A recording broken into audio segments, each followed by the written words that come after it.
Al's right here. Go ahead and redo your question. Hey, yes, Al. Yeah. Good morning. Good morning. I was wondering, when you were talking earlier about the fields on the antenna Yes. were rotating counterclockwise, Yes. I was wondering, if you was to take the ship and go south of the equator, would the fields have to rotate clockwise in order to achieve the same effect?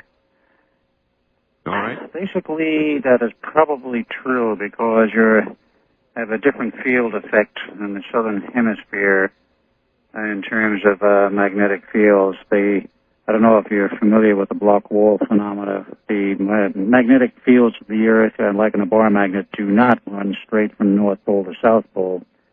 There is an intermediary point where they do a transposition number, and the North Pole field is not the same as the South Pole field. They are independent, but it's a very long, difficult explanation, and the theory on this can be proven. There have been books published on it. This is not what they teach in the textbooks. All right. And now, why did they leave you alive, Al?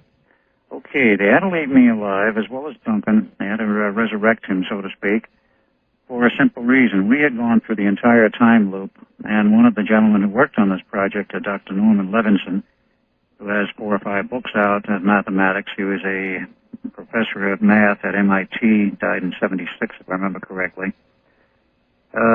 He showed in the classified work he did, which was the time equations and the time matrix, that when you rip a hole in space-time, which is what occurred when they locked up the 2 experiments from 43 to 83 on the 12th of August. The 12th of August is significant. I'll get into that in a minute.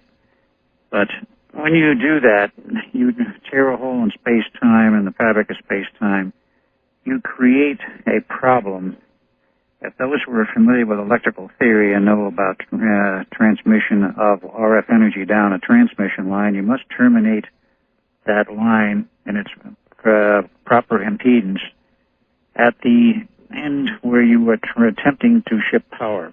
That's right. If you do not have the correct terminating impedance, you get reflections back to the source. Absolutely. You get standing waves. That's correct, yes. The same thing happens in time. Mm-hmm. You rip a hole in there, abnormal rupture as it is, you no longer have a smooth flow of time because there is a flow. You have a definite problem. There's many problems were created by that lockup. But one of the things that occurs is after 83, this equation shows that it takes 20 years for the disturbances to damp down to the point where they don't have to worry about it. In other words, in the year 2003, 12 August, it's essentially all over.